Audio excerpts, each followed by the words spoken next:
faltando os slides. Os assuntos estão disponíveis, está faltando os slides dos assuntos. O senhor só colocou o slide do primeiro tópico de cada disciplina, tanto de treinamento quanto de fisiologia do exercício. Ah, falta o resto. Obrigado por lembrar. Valeu. Na verdade, eu quero que vocês estejam fazendo as aulas, acompanhando os slides, tá?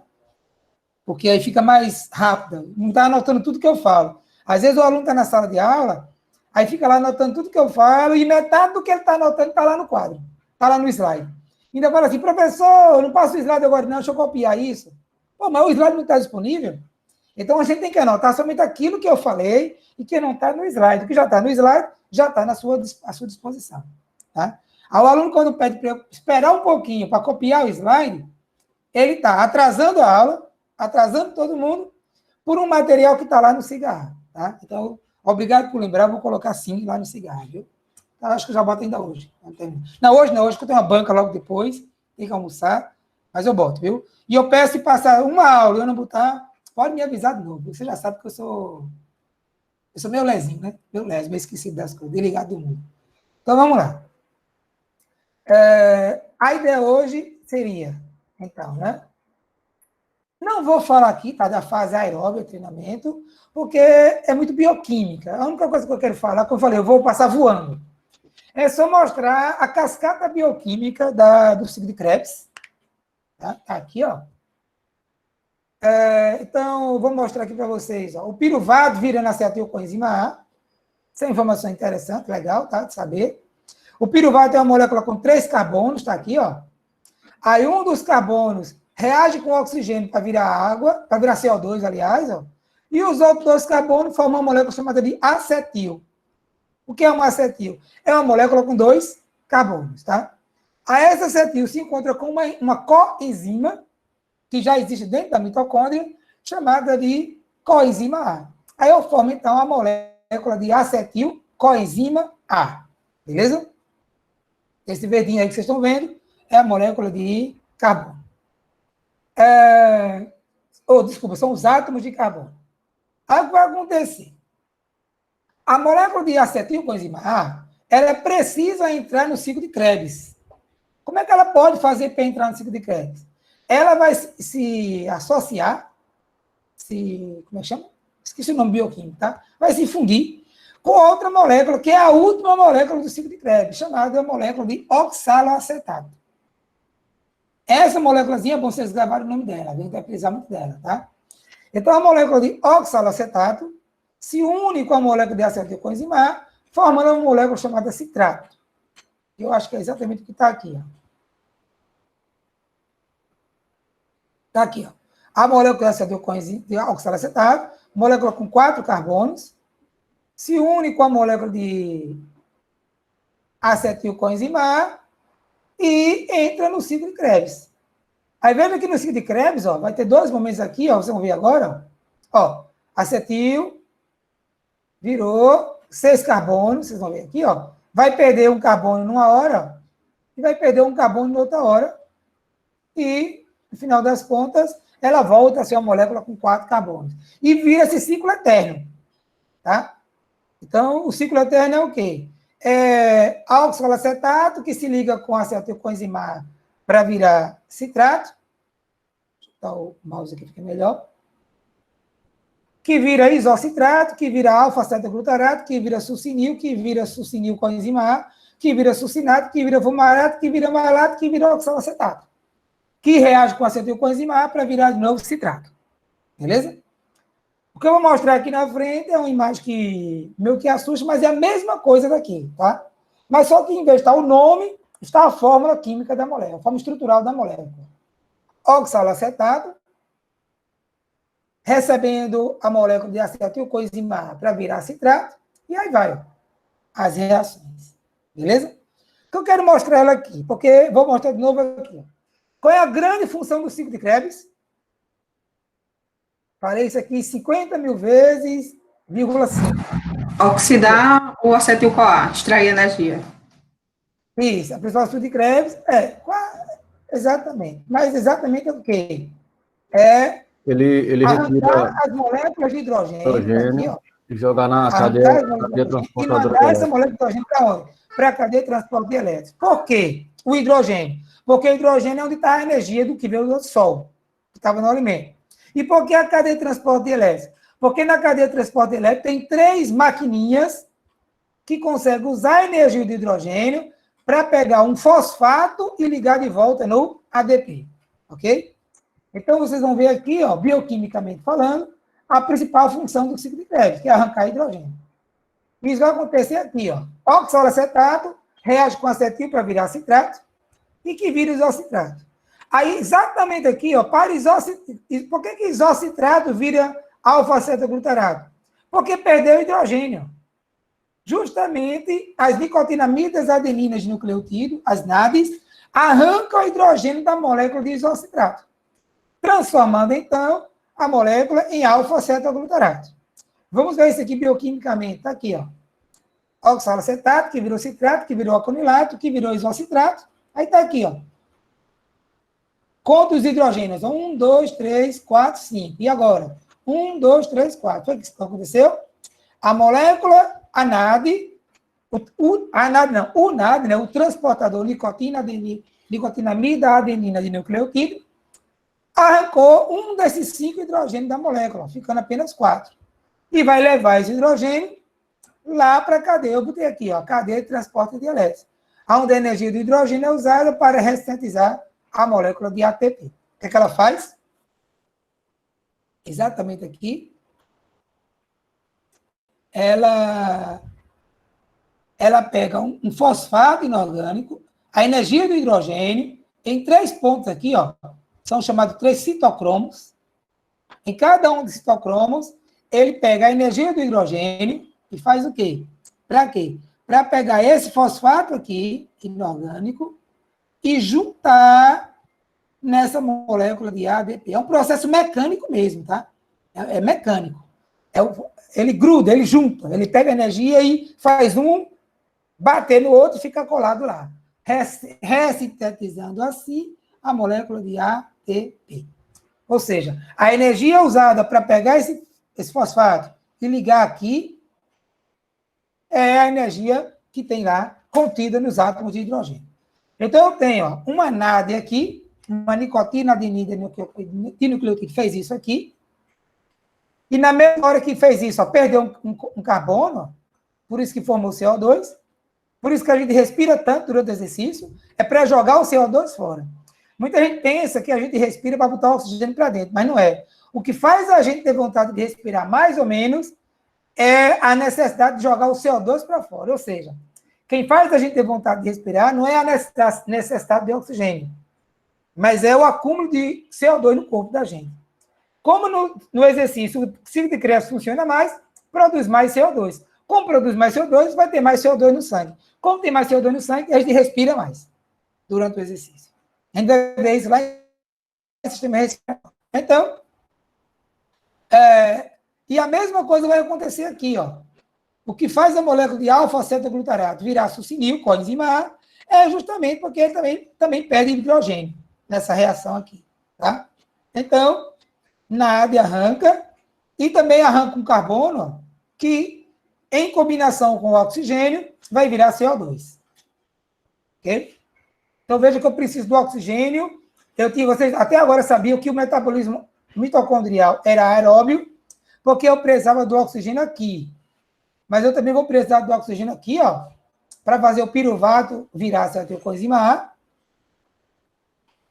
Tá? E aqui também, tá? O oxigênio se liga com carbono para virar CO2. Aqui, e aqui também, oxigênio. Aqui, nesses 2 pontos, o oxigênio se liga com carbono para virar CO2, tá? Por isso que a gente respira mais durante o exercício, para jogar esse CO2 fora. Aí aqui acontece uma produção de ATP já aqui dentro. Embora a função básica do ciclo de Krebs seja remover hidrogênios e mandar para a cadeia de transporte de elétrons, que é isso aqui, mas dentro do próprio ciclo de Krebs já acontece uma produção de ATP, tá? Porque o ciclo de Krebs produz uma outra molécula chamada de GTP, que é guanosina trifosfato. Daí a guanosina trifosfato cede um fosfato para que quebra-se, né, libera um fosfato, para que a energia dessa liberação de fosfato seja usada para pegar outro fosfato e juntar aqui, ó. Tá no ADP, formando ADP. Aí vem succinil, vira succinato. E agora eu não vou ter uma NAD, mas vou ter outra coisa chamada de FAD. O que é FAD? Flavina, adenina, dinucleotídeo. A FAD, assim como a NAD, também é um transportador de hidrogênio. A diferença, acompanha o mouse aqui, ó, é que a NAD, quando leva o hidrogênio, ele leva o hidrogênio aqui para cima, ó. Tá? Então, esse hidrogênio aqui vai liberar energia para produzir ATP nesse citocromo e nesse citocromo. Ou seja, cada hidrogênio que chega na cadeia de transporte de elétrons, transportado pela NAD, vai liberar energia para produzir 3 moléculas de ATP, uma em cada citocromo. Tá? A FAD age um pouco diferente. A FAD, quando arranca o hidrogênio, ela, em vez de levar para aqui, para cima, acompanha o mouse, ela vem para cá. Ó. Isso quer dizer que o hidrogênio transportado pela FAD só vai passar por 2 citocromos. Consequentemente, só vai produzir 2 moléculas de ATP. A energia daquele hidrogênio só vai ser usada para ressintetizar 2 moléculas de ATP. Tá? Aí, finalmente, fumarato vira malato e ocorre uma terceira NAD. Tá? Aí, essa terceira NAD, ao arrancar hidrogênio do malato, transforma o malato em oxalacetato, que, por sua vez, se combina aqui com acetil e tudo começa. Aí vira um ciclo eterno. Tá? O homem que descobriu isso foi um enzima chamado Hans Krebs. Então, o ciclo ganhou o nome dele, né? Ciclo de Krebs. Tá bom? Olha só. Aí aqui tem uma pergunta muito interessante que deve ficar na memória de vocês, tá? Merece virar questão. Como merece virar questão? Não, eu não vou nem colocar aqui, porque hoje eu não vou ter tempo de fazer questão quando acabar a aula, não. Mas vamos lá, mas que fica na memória de vocês. Olha, quanto tempo dura o glicogênio que está lá no meu músculo? Dá para quanto tempo de exercício? Pode falar no chat aí mesmo. Ou abre o microfone para falar um pouquinho. Entre 40 minutos e 1 hora. Por volta de 1 hora. A partir de 1 hora, os estoques já estão bem limitados, tá? E gordura? Quanto tempo dura a gordura que a gente tem para um exercício? Professor, levando em consideração que uma pessoa pode ficar dias sem comer, leva bastante tempo, né? Vamos mostrar assim, números. Em números exatos eu não sei. Vamos lá. É que eu já falei, mas é difícil a gente decorar uma coisa que eu falei muito por cima, né? Olha só. A quantidade de glicogênio que eu tenho no meu corpo inteiro, até mesmo a do fígado, que nem está no músculo, né? Dá para 2.000 calorias de exercício. Tá? Sendo que o glicogênio que está no meu bíceps não vai para a minha perna, se eu precisar. Então, o da perna só vai dar para 600 calorias. Tá? 600, 800 calorias.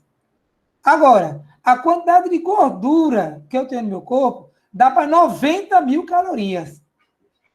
E ela vai para qualquer músculo.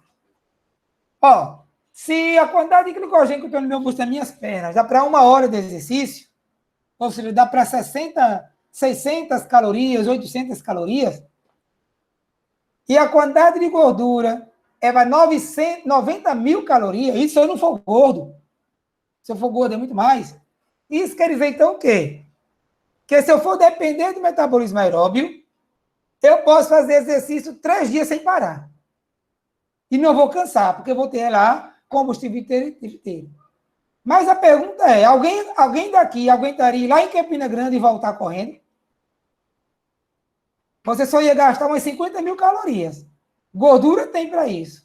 Se você tem energia suficiente para ir lá em Campina Grande e voltar, por que você não aguenta fazer isso? Se você tem gordura, se você tem energia suficiente na forma de gordura, para ir lá em Campina Grande e voltar, que eu gastaria umas 50.000 calorias. Por que eu não consigo? Talvez seja porque a gente precisa da reposição dos estoques de glicogênio no músculo. Sim, mas se eu fizer um exercício, se eu for correndo bem devagarinho, Mesmo assim, mesmo utilizando o sistema aeróbio, mas vai chegar um tempo que os estoques vão se esgotar. Estoque de quê? O estoque de glicogênio. E como é que Isso, eu vou, como é que eu vou repor esse estoque de glicogênio? beleza, mas eu não posso. Mesmo utilizando a gordura. Beleza, mas olha só. Você tá, a discussão tá boa, a gente vai chegar na resposta, viu? Mas olha só. De cada 500 ATP que eu produzo, 40 são pela glicose, pelo glicogênio. E 460 são pela gordura. Isso quer dizer que se o glicogênio acabar, ele não faz falta nenhuma. Afinal de contas, são 460 ATPs produzidas pelas gorduras e apenas 40 produzidas pela glicose. Para cada mol, né? Para cada mol de glicose, 40 ATPs. Para cada mol de gordura, 460. Então, a glicose não faria falta. A glicose não, o glicogênio não faria falta. E agora? Começou bem, é por aí. O que eu quero mostrar é o seguinte: se depender da gordura, eu consigo fazer exercício a minha vida inteira, sem parar. Não tem aqueles homens, antigamente eu viajava muito para João Pessoa, Campina, e tinha um homem que é doido, né? A vida dele era ficar andando, João Pessoa, Campina, Campina, João Pessoa. Passava a vida andando. Eu cruzei muito com esse homem na estrada. Entendeu? Deve ter morrido já, mas não quero aparelho, mas não vi. Faz muito tempo que eu não vi mais. Então, ele conseguia, de certo modo, né? Claro, ele comia, parava e tal. Mas, teoricamente, seria possível. Mas, na prática, não é possível pelo seguinte. Porque, na verdade... Cadê o slide? Na verdade, a explicação para o fato de que, por mais que eu tenha gordura, eu não vou conseguir fazer um exercício de longuíssima duração, está aqui, ó. Notem que, para a acetilcoenzima A vem de onde? A acetilcoenzima A vem do piruvato, não é isso? E a acetilcoenzima A vem dos ácidos graxos. Ácidos graxos eu tenho para dar e vender, porque eu tenho 90 mil calorias de estoque nas gorduras. Mas piruvato acaba. Se acabar glicogênio, não tem glicólise. Se não tiver glicólise, não tem piruvato.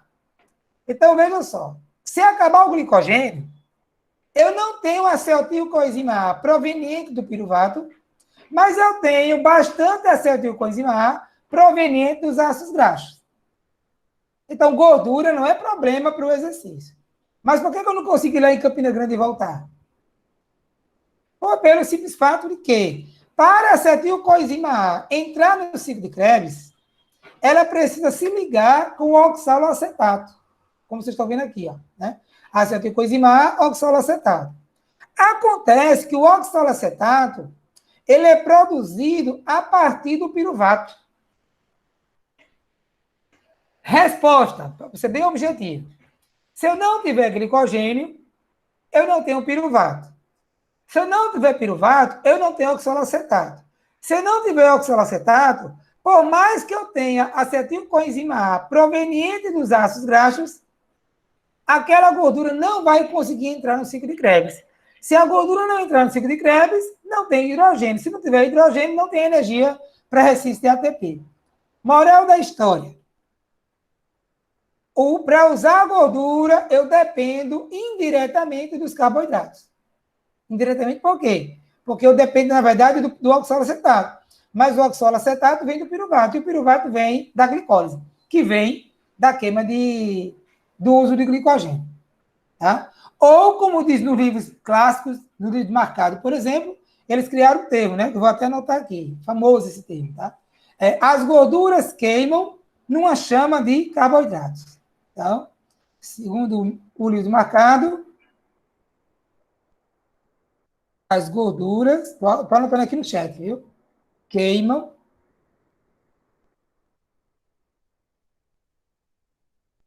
numa chama de carboidratos. Pronto. Essa é a frase famosa. Ou seja, toda hora, eu já falei para vocês lá no comecinho que tudo que eu vou pensar em exercício, eu penso em carboidrato. Quero hipertrofiar? Carboidrato. Quero vencer? Carboidrato. Quero retardar a fadiga? Carboidrato. Quero acelerar a recuperação pós-treino? Carboidrato. Até para usar gordura, eu dependo dos carboidratos. Carboidrato é o nutriente essencial quando se pensa em nutrição esportiva, tá bom? A outra coisa que eu queria mostrar para vocês era a própria cadeia de transporte de elétrons, tá aqui, ó. Então, eu tenho a mitocôndria cheia dessas cristas mitocondriais aqui, ó, acompanha o mouse, tá? Cheia dessas cristas mitocondriais. Cada crista mitocondrial dessa tem esse negocinho aqui, ó, chamado cadeia de transporte de elétrons, ou então a cadeia da fosforilação oxidativa, como está aqui. Aí eu tenho 3 pontos onde eu produzo ATP. Está aqui, está aqui, está aqui. Tá? Aí, como eu falei para vocês, são chamados citocromos. Quando a NAD leva hidrogênio, ela leva acima desse primeiro ponto. E está aqui, ó. Vocês vão ver a NAD produzindo hidrogênio. Ó. O que é que a NAD faz? Isso que é muito importante vocês entenderem, tá? Está lá a cadeia de transporte elétrico, aí tem um lado da membrana da mitocôndria e o outro lado da membrana da mitocôndria. O que é que a NAD faz? Ela joga hidrogênio, o hidrogênio tem carga positiva e está cheio de energia. Então, na hora que o hidrogênio está cheio de carga positiva, tem carga positiva e está cheio de energia, o fato dele ter muitas cargas positivas faz com que eles fiquem se repelindo. Então, fica uma bagunça lá, um bate-bate danado lá dentro, que o negocinho é bem apertadinho. Não bastasse isso, o hidrogênio está cheio de energia. Então, essa movimentação provocada pela repelência de cargas positivas, tá? Agita, digamos assim, essa energia, libera essa energia do hidrogênio, aí essa região, essa proteína aqui, ó, que é o citocromo, aproveita essa energia da repelência dos hidrogênios para pegar esse fosfato, acompanha o mouse, esse fosfatozinho aqui, e ligar no ADP, ó, formando 3 moléculas de ATP. Aí, o hidrogênio que cai se junta com o oxigênio para virar água, como vocês já viram isso aí. Tá? Então, veja a reação completa. Ó. Tá vendo? Veja o hidrogênio aqui. Ó. Não, formou ATP, formou a segunda ATP, formou a terceira ATP. Vamos começar tudo de novo agora. Professor, bem rapidinho. NAD, só um minutinho, viu? NAD, ó, levou o hidrogênio aqui, ó. NAD levou o hidrogênio para cá e NAD levou o hidrogênio para cá. Aí, o que sobrou daquilo, do hidrogênio, o hidrogênio agora sem energia, se ligou com o oxigênio e virou água. Tá bom? Então, a formação da água e a formação da molécula de ATP. Pode perguntar quem ia perguntar alguma coisa. Pois é. Esses 2 E's aí é de elétron, é? Não, é a energia, é de elétron e é de energia. Ah, tá é o certo. elétron de hidrogênio e é no elétron de hidrogênio que está a energia que vai ser usada para reciclar ATP. Porque ele sai atraindo os hidrogênios positivos, não é isso? Ou não? Aqui. Não, aqui está só dizendo assim, ó. Esse E aqui é a energia dos elétrons que está sendo levada, tá? Está sendo levada para o citocromo, para que o citocromo aproveite essa energia para ressintetizar a molécula de ATP. Entendeu? Uhum. Pronto. Aí esse Ezinho aqui, você vê que o Ezinho, ó, virou hidrogênio, é que ele estava figurando primeiro como um elétron e depois agora como hidrogênio. Agora sem cargas positivas. Por que não tem mais carga positiva? Porque não tem mais energia. A energia foi usada. Então, senão a água seria um combustível. Eu tomaria água, não precisa comer carboidrato, por exemplo. Entendeu? A água tem hidrogênio, mas é um hidrogênio que não tem a energia que veio do Sol. Então, ninguém vai conseguir sobreviver tomando somente a água. Tá bom? Aí vai acontecer o seguinte, ó. Isso acontece quando você quem arrancou o hidrogênio lá da ciclo de Krebs e trouxe para cá foi uma NAD. Um NAD, né? Um transportador. Quando o transportador foi um FAD, aí acontece algo diferente, como vocês vão ver aqui, né? Ele despreza a primeira proteína, vai só na segunda. Como consequência, apenas 2 ATPs vão ser ressintetizadas quando a energia do hidrogênio foi da FAD, porque ela entrou no segundo citocromo e não no primeiro citocromo. Beleza? Pronto. Não vou avançar mais, porque é um conhecimento teórico legal, interessante, mas a gente não usa muito na prática da educação física. E não vou avançar mais, porque vocês já viram isso lá em bioquímica, tá certo? Viram o verão. Acho que já viram, né? Deixa eu ver o que eu preciso fechar mais aqui. Acho que não mais nada. Essa questão das gorduras são coisas que hoje em dia eu não falo mais, tá? Deixa o slide aí. Proteína, já falei, né? O ideal é que tu use quase nada de proteína, mas quando a gente usa proteína, os aminoácidos ou viram piruvato, ou viram um intermediário do ciclo de Krebs. Ou vira piruvato, ou vira um intermediário do ciclo de Krebs. O ideal é que eu não use muita proteína, e mais uma vez, para eu usar proteína, o quanto de proteína que eu vou usar depende da quantidade de glicogênio que tem aqui. Então, veja que glicogênio manda em tudo, né? Só que me permite fazer um exercício com alta densidade de glicogênio. Para usar gordura, eu dependo indiretamente do glicogênio, porque se aberto, olha para aqui o mouse. Se eu fizer acetilcoenzima a partir da gordura, mas não tiver oxalacetato, não adianta ter gordura, porque a acetil não entra no ciclo de Krebs. Acontece que o oxalacetato é derivado do piruvato, que é derivado da glicólise, que é derivado do glicogênio, ou da glicose. Então, o uso da gordura depende do... Eu quero usar gordura. Quanto mais gordura eu usar, melhor em todos os sentidos. Quanto mais gordura eu usar numa corrida, menos velocidade eu vou perder. Porque quanto mais gordura eu estou usando, mais eu estou poupando glicogênio. E quanto mais glicogênio eu tenho, mais eu consigo manter uma alta intensidade do exercício. Só que isso depende de quem? Dos carboidratos. Já a proteína é o contrário. Quanto menos proteína eu usar, melhor. Porque eu não estou destruindo meu próprio músculo.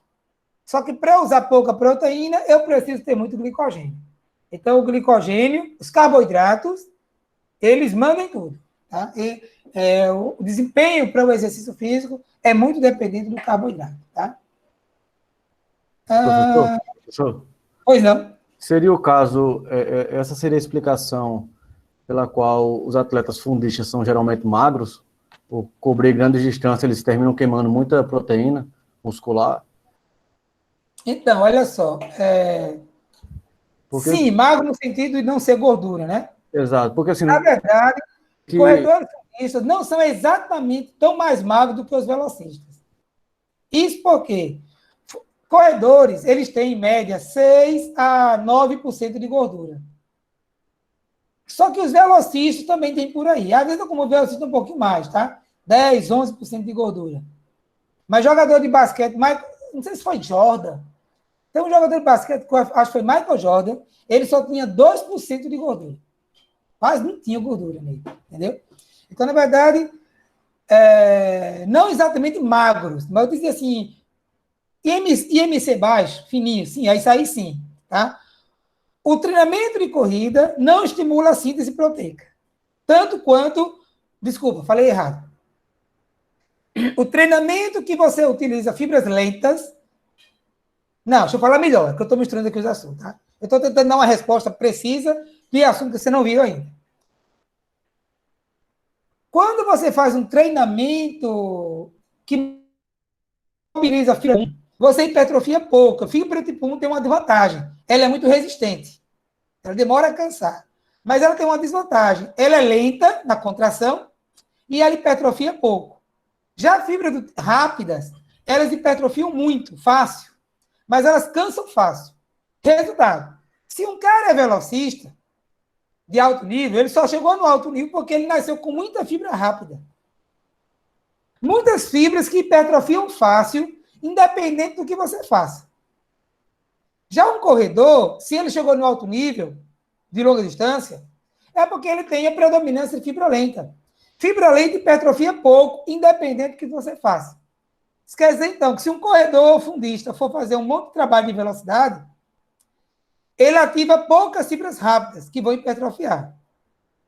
E ativa todas as fibras lentas, que não hipertrofiam. Bem, hipertrofia muito pouco. Já um velocista, se ele for fazer um trabalho de velocidade, ele ativa as poucas fibras lentas dele, que hipertrofiam pouco, mas ele ativa as muitas fibras rápidas dele, que hipertrofiam muito. Tá? Então, basicamente, o velocista é forte e o fundista é magrinho, fininho, porque As fibras lentas são difíceis de hipertrofiar. E as fibras rápidas são boas de hipertrofiar. Tá? Não é exatamente porque ele catabolizaria. Tá? Até porque, hoje em dia, especialmente, os corredores de longa distância, eles têm um ótimo programa de suplementação durante o treino. Então, eles não têm tanta proteólise assim durante o treino. Mas é que as fibras deles são fibras difíceis de hipertrofiar, número 1. Os exercícios que eles fazem não são exercícios de hipertrofia, porque correr em alta velocidade hipertrofia. Porque correr em alta velocidade ativa fibras rápidas. Já o fundista ele não corre muito em alta velocidade, ele corre muito em baixa velocidade, em moderada velocidade. Então, além dele ter pouca fibra que hipertrofia e muita fibra que não hipertrofia, o fundista ele faz poucos exercícios que visam hipertrofia. Já o velocista sabe que a força é fundamental para o desempenho dele. Então, o velocista faz treino de força todos os dias da vida.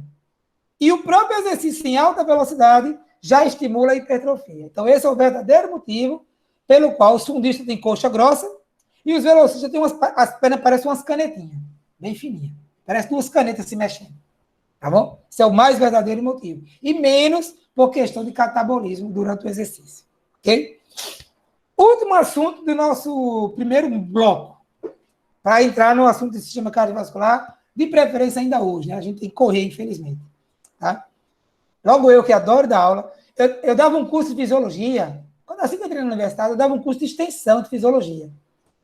Era todo sábado, todo sábado não, a gente dava 2 sábados, descansava 1, 3 sábados, descansava 1, o curso durava 1 ano, porque eram 100 horas de curso. Então o curso durava quase 1 ano, porque a gente não dava todo sábado seguido, até para não cansar, né? Quando chegava em 90 horas de curso, eu tinha que correr, porque eu estava com muito assunto para dar. Imagina dar fisiologia em 60 horas e num semestre que está mais apertado que os outros, tá? Então, por isso que a gente...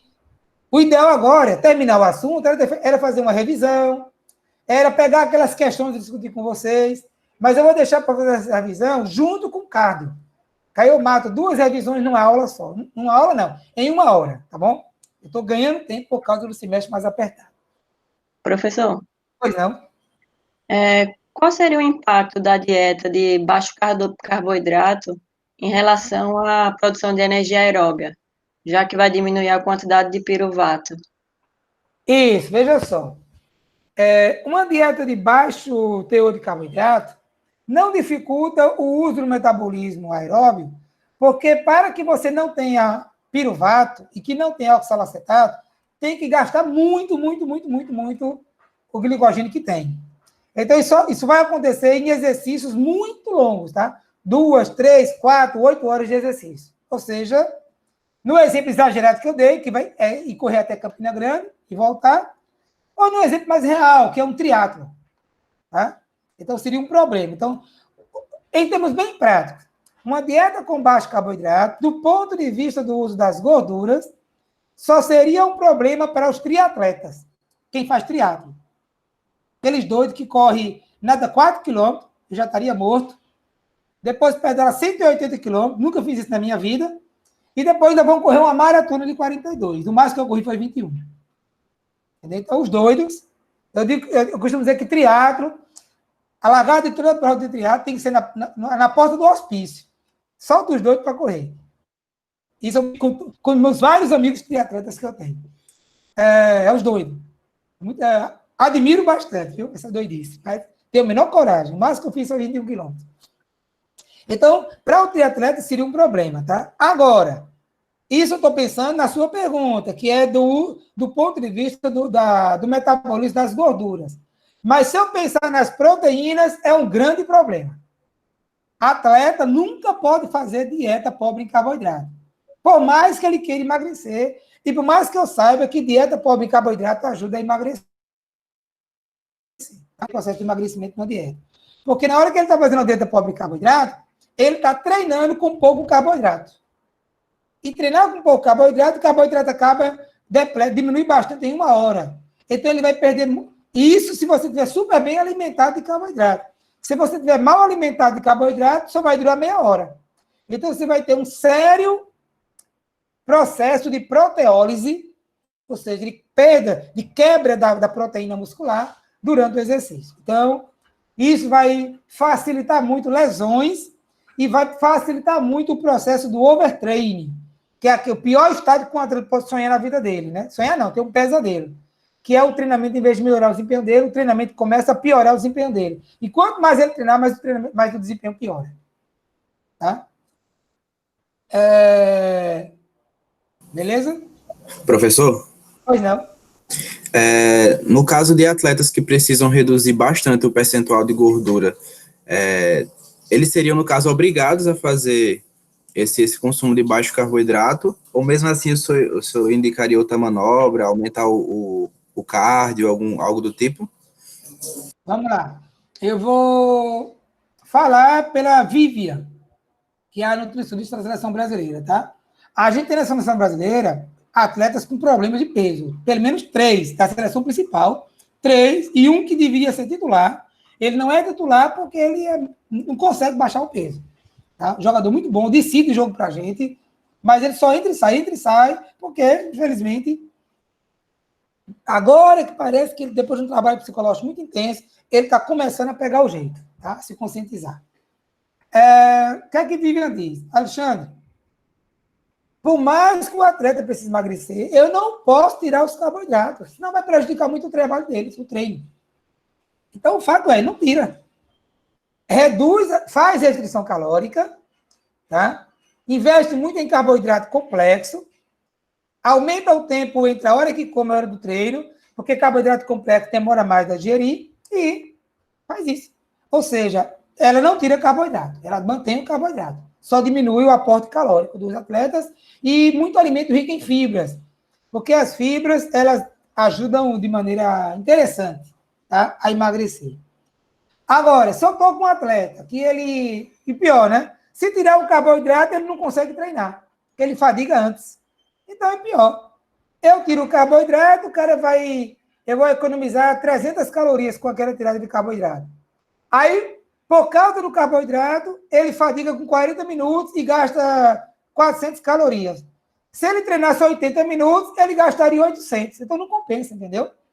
Eu tiro 300 calorias de carboidrato, mas aí ele treina 400 calorias a menos, porque ele cansou na metade. Então, na prática nutricional, o atleta que quer emagrecer, a gente não faz restrição de carboidrato. Tá? Aumenta a fibra, diminui muito gordura e diminui o quantitativo total de calorias ao longo do dia. Mas não pelo carboidrato. Mas sim o quê? Elimina carboidrato simples da dieta. Deixa só carboidrato complexo. Tá? Lembrando que o carboidrato que ajuda muito a engordar não é qualquer carboidrato, é o simples. Então, eu retiro o simples, só retirar o simples já ajuda muito a emagrecer. Entendeu? Só por retirar o simples. Tá? Mas o aporte tem que ser mantido. Professor, isso pensando pelo lado nutricional, né? Mas, por exemplo, se eu pensar pelo lado do preparador físico, no caso é até a própria linha de pesquisa do nosso laboratório, né? Que a gente provavelmente seja pelo... Ele está treinando pouco, então aumentar a intensidade do treino levaria a um gasto calórico maior e a uma maior perda de peso. Sim.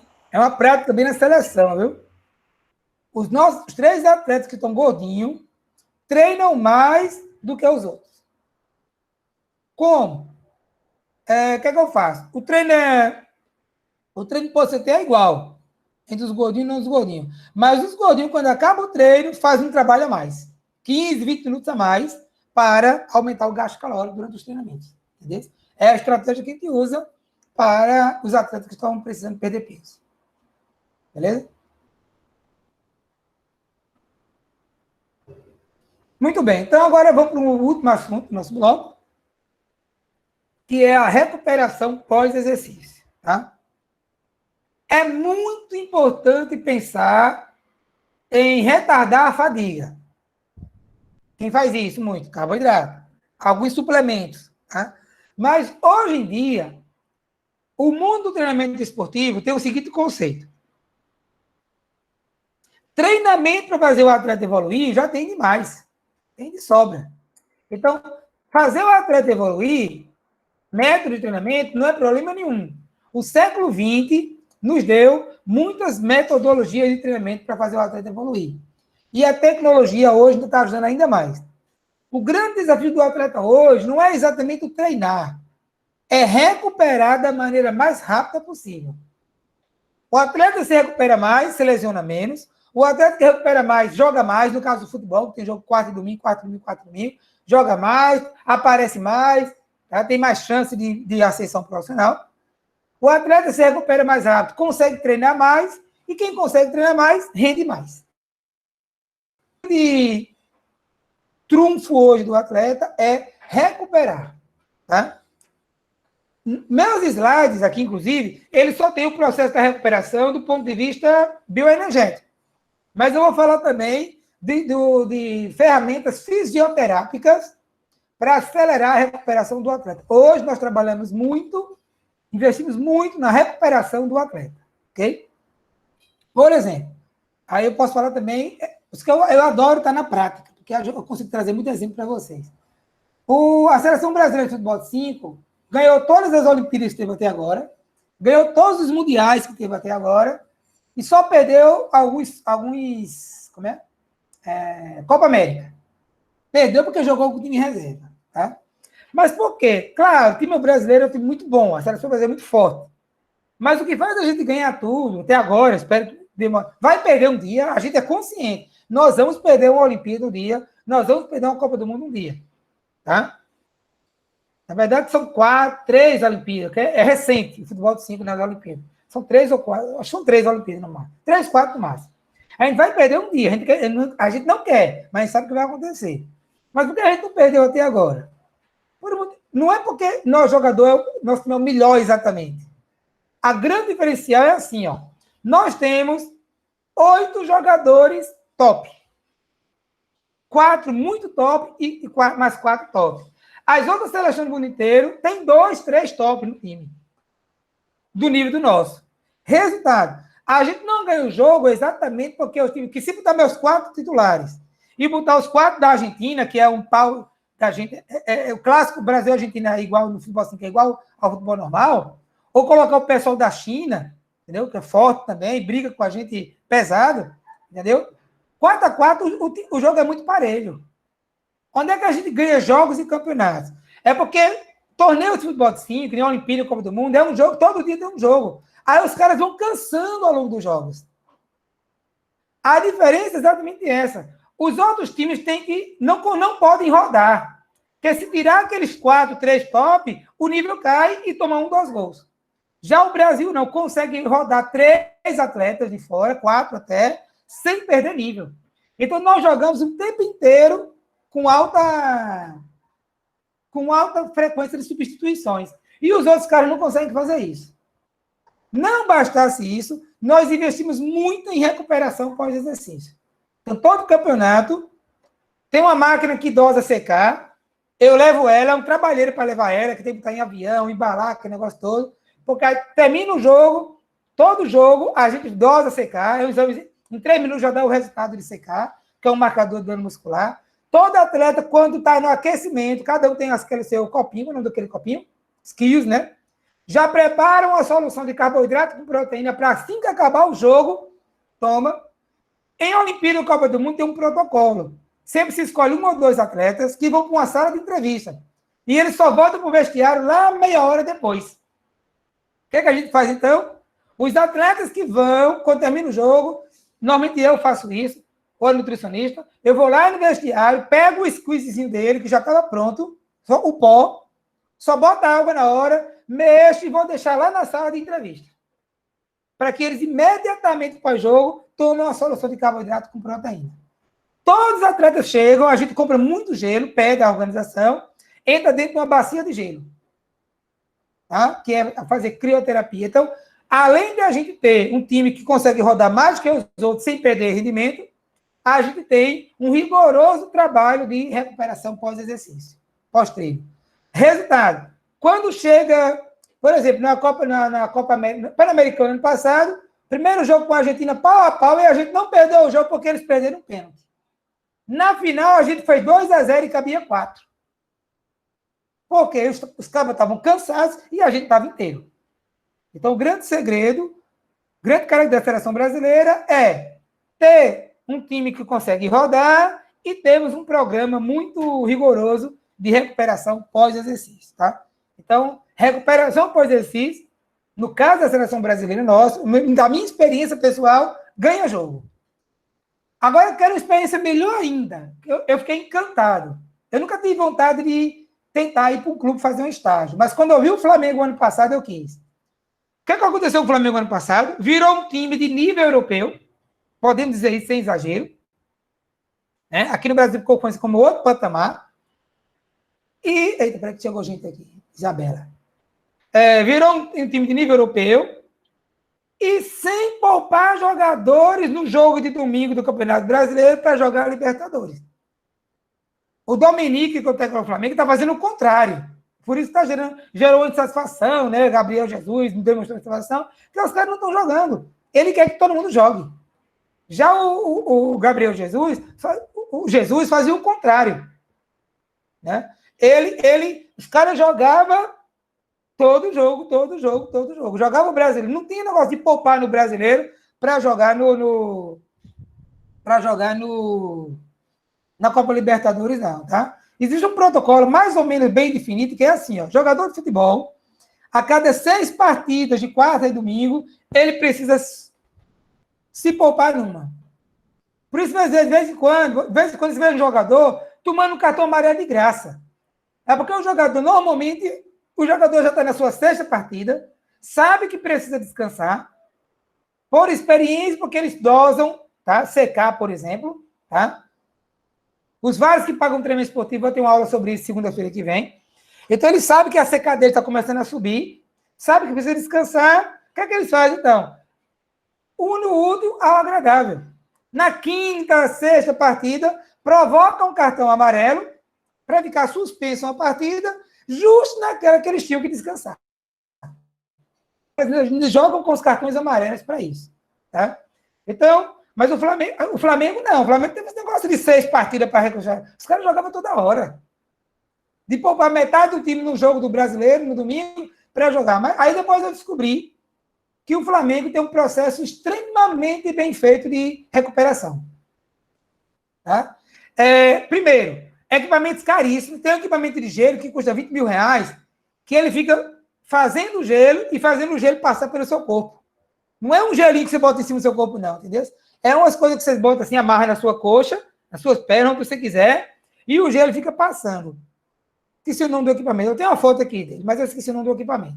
Entendeu? Super interessante. Então, o Flamengo comprou para os caras levar para casa. Ou seja, jogador do Flamengo ano passado, não sei se esse ano tem uma complicaçãozinha, mas o jogador do Flamengo ano passado treinava em casa. Treinava mesmo, tá? Porque eles faziam muitos exercícios funcionais em casa, core, aquela coisa que não dava tempo de fazer no clube, fazia em casa, e fazia muito trabalho fisioterápico de recuperação. Por isso que os caras conseguiram jogar. Então, na verdade, a ciência mostrou que jogador de futebol precisa dar uma descansada. E o Flamengo, ano passado, mostrou que não. Se fizer um profundo trabalho de recuperação, não consegue fazer isso. Então, para mim, aí eu fiquei louco para conhecer a estrutura do Flamengo e esse modelo. Só que eu já soube, esse ano, que o técnico que entrou desprezou tudo que a comissão fazia. Que o preparador fez, fisiologia, ou seja, tudo tá nem aí para isso. Não usa, não precisa, eu vou rodar. Ou seja, a filosofia contrária à do... Então, eu acho que aquele 5-0 do Flamengo tomou, não tem quem tire da minha cabeça que foi jogador que combinou para o técnico cair. Eu não tenho a menor dúvida. Eu trabalhei com futebol por anos e anos e anos. Eu conheço a malandragem todinha. Entendeu? O Flamengo, em canto nenhum do mundo, toma 5 de um time daquele. Aí, pior, deu errado, né? A diretoria segurou. A diretoria, que nem é boba nem nada, sacou, deve ter tirado o cara o seguinte, vai ficar até o fim. A gente demitiria no equação normal, né? Nessa agora, vai ficar até dezembro. Então, trata de jogar. Aí, no outro jogo, com reserva, ganhou. Tudo para perder aquele jogo, ganhou. Então, eu não tenho a menor dúvida, tá? De que aquilo ali foi jogador que se juntou e parece-me que com o aval da comissão, viu? Porque ele simplesmente desprezou todo o trabalho da fisiologia do Flamengo de recuperação dos atletas. disse que não precisa nada daqui, segundo o que eu soube, viu? Não sei se é verdade. A gente sabe, futebol, a gente tem muitas informações, assim, é muito interessante o futebol, acontece coisa lá no outro lado do mundo, a gente fica sabendo, tá? Mas, às vezes, a informação não chega, né? É aquela telefone sem fio, tá? Mas disse que ele desprezou, disse que não precisava nada daquilo, e que o Flamengo é time para rodar e botar todo mundo para jogar e manter o mesmo nível. O sonho dele é que todo mundo jogue e mantenha o mesmo nível. Aí eu não sei se vai ser possível, mas parece que foi a ideia dos caras, tá? O Rafael disse que qualquer gestão uma bola sabe disso, é verdade, tá? Foi a altitude, tá? Foi a altitude, tá? Jogaram na lua. Então, a gente do futebol tem plena clareza de que aquele negócio ali foi meio esquisito, viu? Bom, então, então a recuperação pós-exercício é algo fundamental, tá? A gente dei o meu exemplo, meu testemunho, né? Do trabalho na seleção, mas o trabalho do Flamengo foi muito mais, como é que chama? Competente, bem feito do que o nosso. Porque o nosso só é uma semana de campeonato. E o Flamengo conseguiu suportar isso o ano inteiro, tá? Então, eu gostaria muito de saber como é o protocolo deles. Então, até pensei de tentar cavar uma semana de estágio no Flamengo, mas só para ver esse negócio da recuperação. Os testes que eles fazem, os exames que eles fazem, investiram numa máquina que é melhor do que a da gente, para fazer exame de sangue, muito melhor do que a nossa. Então, os caras estão muito fera, esse aspecto aí. Então, uma pena que não estão usando, parece que o técnico não deixa nem usar. Tá? Então, vamos lá. Recuperação por exercício vai depender muito do tipo de exercício que você fez. Ou seja, tem uma pergunta muito interessante para explicar essa questão, que é assim. Por que o jogador de futebol não aguenta jogar um jogo atrás do outro? E, enquanto isso, os caras do vôlei jogam, quando tem aqueles campeonatos, aqueles mundiais, né? Jogam na quinta, na sexta, no sábado e no domingo, seguidos. Aquele jogador de futebol joga na quarta, domingo, e na quarta estão cansados do jogo do domingo. Por isso que tem que poupar jogador no domingo para poder jogar na quarta-feira. E porque os caras do jogo jogam sexta, sábado, não, quinta, sexta, sábado de manhã. Se for atleta de Bernardinho, treina no sábado à tarde e joga no domingo. E os caras do futebol não aguentam. E os caras do outro Mas não tem, professor, mas não tem a questão das substituições ilimitadas? Tem, mas tem que os caras pegar o esporte aqui, que a substituição é mais limitada. O vôlei tem substituição, beleza. Mas a substituição do vôlei não é totalmente livre, né? Um jogador entra, aquele sai, aquele que saiu só pode entrar no lugar do que entrou. Entendeu? Então tem essa questão, né? No futebol... São 3 substituições por set. Oi? São 3 substituições por set. Então não roda tanto quanto pode rodar no futsal, por exemplo. Roda mais do que no futebol. Mas você já vê... Vamos na prática, tá? Ainda que o voleibol, todo jogador de quadra possa ser substituído, na prática, raramente você roda um time inteiro durante um set. Ou o jogo inteiro. Vários jogadores jogam o jogo inteiro. E sai muito pouco. As substituições do voleibol são muito táticas. É tipo assim, estou numa situação do jogo que um jogador alto vai ajudar que ele está na rede. Aí aquele jogador alto entra só para fazer aquela jogada de defesa. Quando acontece aquilo, 1, 2, 3 pontos no máximo, ele volta e o titular vai lá jogar de novo. Então, os titulares jogam muito tempo. E veja mais, viu?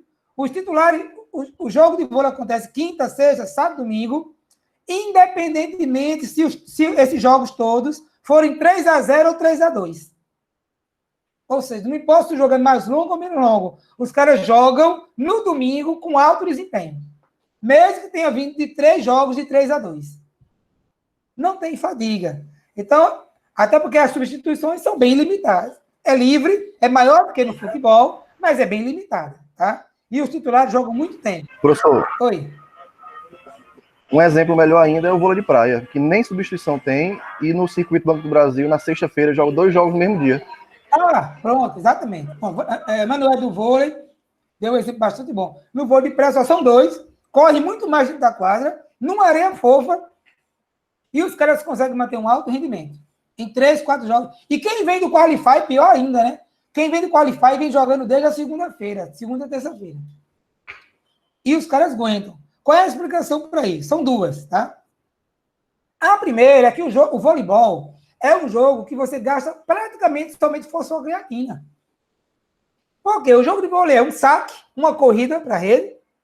Normalmente, cada ponto não dura mais do que 5 segundos. Mesmo que os 5 segundos fossem alta intensidade, não gastaria nem a fosfocreatina. E não é 5 segundos de alta intensidade, é um saque, eu corro para a rede, o outro nem precisou correr que não sacou. Uma jogada de deslocamentos, que é só gordura causando, então gordura nunca acaba no corpo da gente, e uma ação ou do atacar ou do defender. Então, as ações de alta intensidade, em cada ponto, duram menos do que 1 segundo cada. Somando tudo, não dá 2 segundos de alta intensidade de ação. Resultado, não acaba nem a fosfocreatina. E ainda que acabasse, fosfocreatina dura 7 a 15 segundos para acabar, mas fosfocreatina recupera com 4 minutos. Tá aqui, ó.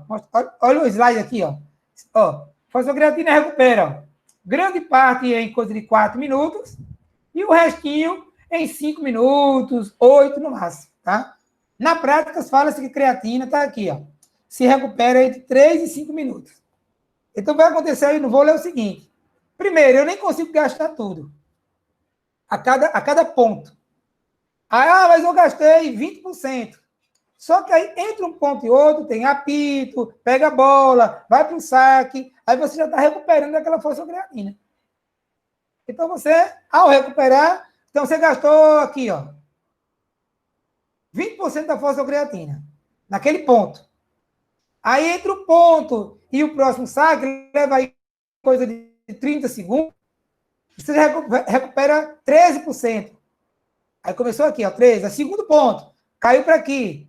Aí, entre o ponto e o outro, recuperou para aqui. Aí, terceiro ponto, caiu para aqui. Aí, recuperação, caiu para cá. Aí vai. Aí, daqui a 7 pontos, tem uma parada. Aí, parada de 2, 3 minutos, recupera tudo. Então, você fica... Nunca vai acabar esse estoque aqui, ó. Gasta muito pouco e o jogo de vôlei é muito pausado. Entre um ponto e outro, sempre tem uma pausa aí de 30 segundos, 1 minuto, que dá tempo de recuperar a fosfocreatina. Boa parte, né? Então, você fica sempre aqui. Consequentemente, até o glicogênio muscular você mal usa. Até usa, mas não acaba o glicogênio durante o exercício, durante um jogo de vôlei, por mais longo que ele seja. Porque é um jogo muito dependente de fosfocreatina. Como fosfocreatina recupera com 4 minutos, então, eu posso jogar o vôlei todo dia. Agora, quando eu disse eu posso jogar, eu cometi um equívoco. Se eu for jogar um circuito de vôlei, eu vou jogar na quinta-feira. Quando eu for jogar na sexta, eu estou morto, só o bagaço. Aí você vai dizer, professor, você está se contradizendo. Não exatamente. Por quê? A única questão que vai me fazer cansar, na sexta-feira, estar morto no jogo da quinta, é que eu não costumo praticar vôlei. Como eu não costumo praticar vôlei, eu vou usar músculos que eu não uso no meu dia a dia. Quando chegar na sexta-feira, eu vou estar todo dolorido. E aquele dano muscular diminui a minha força, diminui a minha potência. Então, meu desempenho do jogo na sexta-feira vai estar muito prejudicado, não pela falta de combustível, porque glicogênio nem acabou. Fosfocreatina recupera rápido, mas o meu tecido muscular está todo desgastado. Só que aí o cara do vôlei, o que acontece? Quanto tempo dura um jogo de vôlei? 2 horas. Vôlei de praia, não dura no máximo 1h30. Estourando muito, vai dar 1h30 de jogo de vôlei. Só que os caras, 1h30 vai gerar dano muscular? Lógico que não. Sabe por quê? Porque nos treinos, eles sacam muito mais, saltam muito mais, defendem muito mais, e o tempo de treino é muito maior do dia a dia. Então, aquilo que eles fazem no jogo é menos do que o que eles fazem no treino. Resultado, um jogo de vôlei não gera dano muscular. Porque o que eles fazem ali, eles já fazem no treino. Beleza? Faz até mais, saca mais, bloqueia mais, salta mais. Então, quando de saltos, defesas, bloqueios, ataques nos treinos é bem maior do que no jogo. Então não tem dano muscular. Não tem dano muscular, só gasta fosfocreatina e a recuperação é muito rápida. Beleza? Então essa é a explicação porque os caras do vôlei conseguem jogar todo dia. Quem fizer uma corrida hoje não vai conseguir correr amanhã. Aí eu vou explicar exatamente agora aqui. Quando o exercício gerou depressão do estoque de glicogênio, aí, como eu disse, muda tudo. Leva dias para recuperar o glicogênio. Ou seja, enquanto fosfocreatina recupera-se, repõe-se com 5 minutos, glicogênio precisa de dias. Depende do tipo de exercício e depende do consumo de carboidrato. Então, vamos lá. Primeira situação é quando eu faço um exercício contínuo. Ou seja, eu vou correr 1h30 a 70% do meu VO2 máximo, tá? E mantendo aquela mesma faixa, aquela mesma intensidade o tempo inteiro. Eu não paro de correr o tempo inteiro naquela faixa. O que vai acontecer? 1h30 de exercício a 70% do VO2, 70% é uma velocidade confortável para mim. Então, não vai ser difícil eu conseguir correr 1h30, mas 70% é a velocidade de corrida que você mais consome glicogênio. Aí alguém pode perguntar, mas se eu fizer um exercício a 90%, eu não vou consumir mais glicogênio? Claro, com certeza. Quanto maior a intensidade do exercício, mais glicogênio eu consumo. Só que aí tem uma questão que é a seguinte. Se eu fizer um exercício a 90%, eu estou acima do meu limiar anaeróbio. Então, fazendo um exercício a 90%... Deixa eu escrever isso aqui, tá? Números é bom mostrar. Então, vamos lá. Estou fazendo exercício a 70%. A 70%, vamos dizer que eu consumo 1 miligrama de glicogênio por minuto. Tá? Então, isso quer dizer que em uma hora eu vou consumir 60 miligramas de glicogênio. Ok? Se eu fizer um exercício a 90%, eu vou consumir muito mais glicogênio. Eu vou consumir 3 miligramas de glicogênio por minuto. Só que tem um problema. No exercício a 90%, o que vai acontecer? Eu vou entrar em fadiga com 10 minutos. Vai gerar acidose, né? Muita glicose, acúmulo de hidrogênio, acidose, fadiga, como vocês já bem sabem. Aí, como eu vou fazer 10 minutos, então 10 vezes 3, eu só vou consumir 30 miligramas de glicogênio. Agora, e se eu fizer um exercício a 50%? A 50%, eu vou consumir apenas 0,3 miligramas de glicogênio por minuto. Se eu conseguir correr 90 minutos, 10 minutos, se eu conseguir correr 90 minutos a 70%, provavelmente eu consigo correr 120 minutos a 50%. Só que quando eu fizer 120 vezes 3, vai dar... Ixi, deu tilt aqui na minha conta. 120 vezes 3, eu acho que vai dar 90. 120 vezes 0,3? Não, deu menos, 36. Tá? Então, só vai dar 36 miligramas. Então, veja só. Exercício a 70% até fadigar, 60 miligramas. Exercício 90% até fadigar, 30 miligramas. Exercício a 50% até fadigar, 36 miligramas. Ou seja, 70% é uma intensidade de exercício em que eu gasto uma quantidade razoável de glicogênio, nem é tanto quanto aqui, mas nem é tão pouco quanto esse aqui, acompanha o mouse, mas que eu consigo manter por uma duração tão longa que no final eu vou ter gastado muito glicogênio.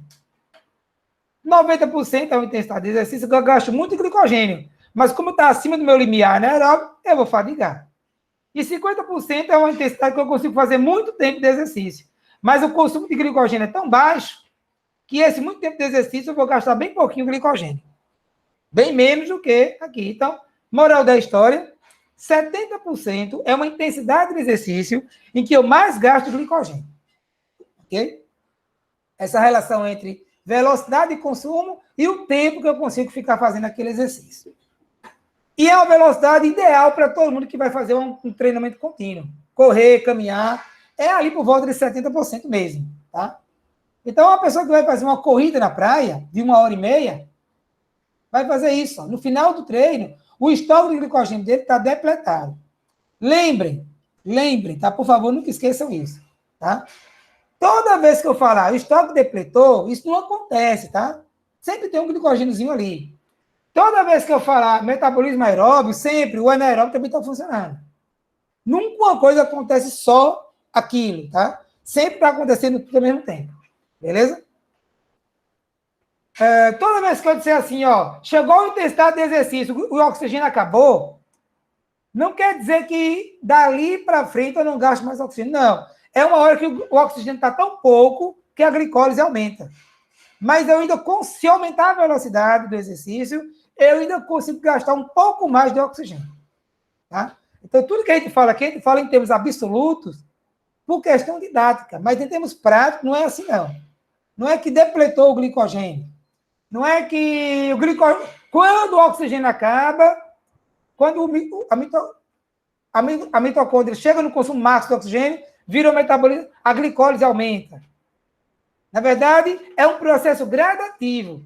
À medida que o oxigênio vai começando a ficar insuficiente, a glicólise já vai aumentando. Aí chega uma hora que o oxigênio fica bem insuficiente, a glicólise já está bem ativa, mas ainda aumenta um pouquinho mais o consumo de oxigênio pela mitocôndria. Tá?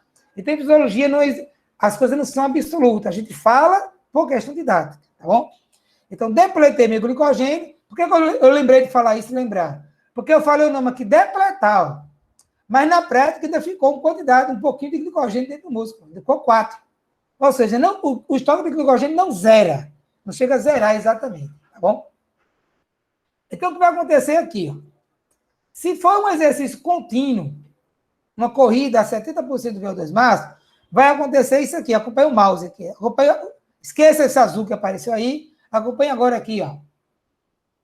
Ó, vai levar 15 horas para eu conseguir repor 50% do glicogênio que eu gastei durante o exercício. Isso se a minha dieta pós-treino for uma dieta rica em carboidrato. Se não for, vocês vão ver como o negócio é bem pior. Tá? Desculpa. A dieta pré-treino e a pós-treino estiver rica em carboidrato. Aí depois, ó, o glicogênio, depois de 15 horas, ele vai recuperar numa velocidade bem mais lenta. Veja que a curva muda de figura. Ó. Perdeu, a curva inclinou. Ó. Se a curva inclinou, quer dizer o quê? Está ficando mais lenta a recuperação do glicogênio. Então, em 15 horas eu recuperei a metade do glicogênio, de 15 para 35, em 20 horas eu só recuperei só um pouquinho a mais. Aí, quando dá de 35 horas até 45 horas, aí a velocidade dessa resistência aumenta, de modo tal que o meu glicogênio volta aos níveis iniciais apenas praticamente 2 dias depois. 45 horas, né? Quase 2 dias depois. E isso perante uma dieta rica em carboidrato. Vamos para a prática. Na prática, isso quer dizer que um atleta que hoje fez um treino de 1h30, amanhã ele não está pronto para fazer um treino igual. Porque para um treino tão longo, ele precisa de um ótimo estoque de glicogênio. Então, amanhã ele tem que fazer um outro tipo de treino. Por isso que os atletas não podem estar repetindo o treino todo dia. Os treinos têm que ser corredores que a gente faz. Um dia ele faz treino contínuo, no outro intervalado. No outro contínuo e no outro intervalado. Eles alternam. Treinamentos contínuos com treinamentos intervalados. Quem vai ver daqui a pouquinho o treinamento intervalado. Eu tenho a impressão que alguém fez uma pergunta. Ou não? Foi só um barulho do microfone. Tá, foi só o barulho do microfone. Professor, só mandar dar o oi no chat aí. Ah, vamos lá. Hora da chamada, viu? Hora da chamada, dei o oi aí. Beleza? Aí, os próximos 5 minutos, esse oi vale, viu? Então, de 11h24 até 11h30, esse oi vale. Senão a pessoa está lá dormindo, aí acorda às 11h45 e dá o oi. Não vale, claro, né? Tá?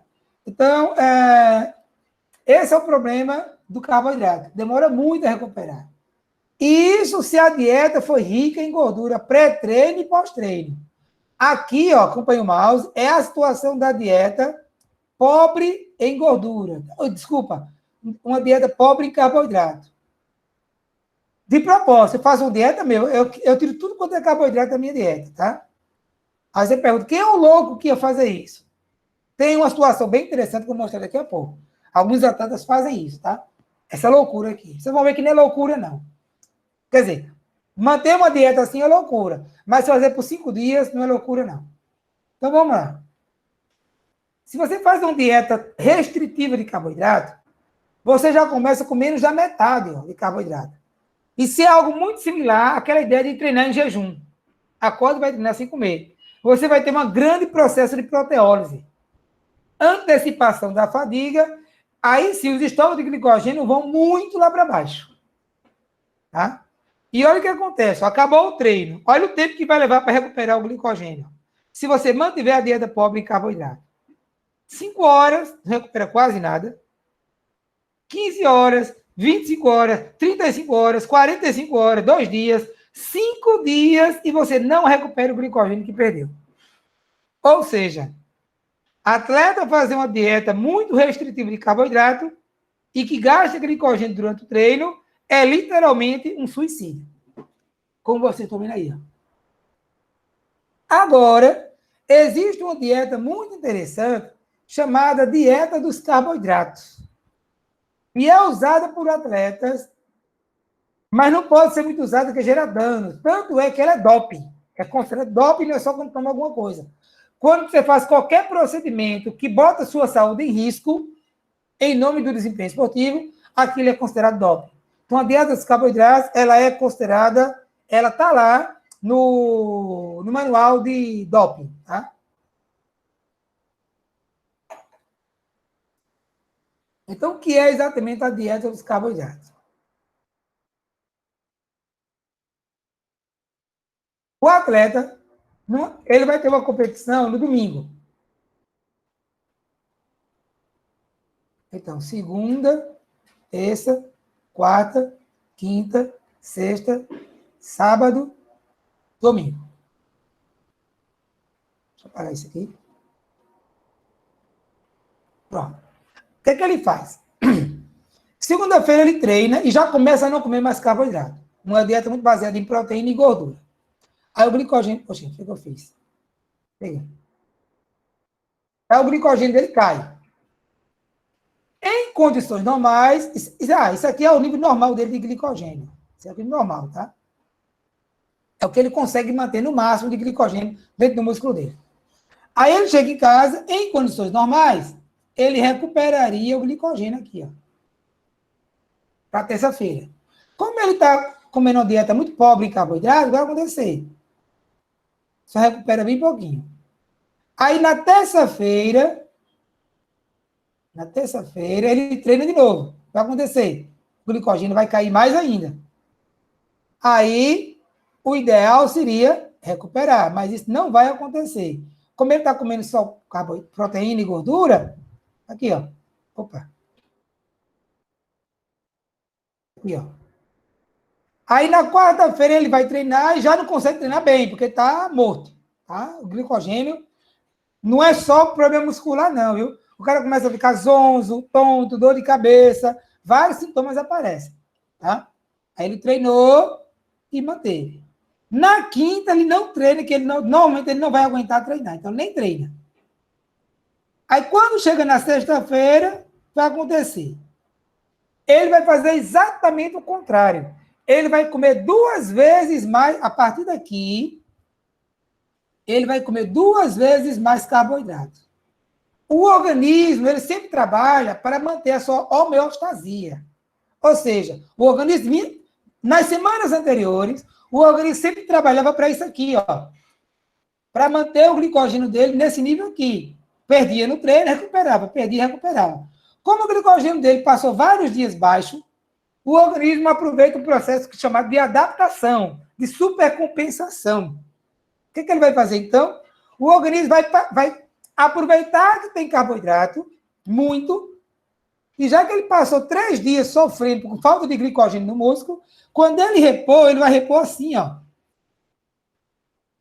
Resultado, ele vai correr no domingo com um nível de glicogênio muscular e hepático muito maior do que o seu normal.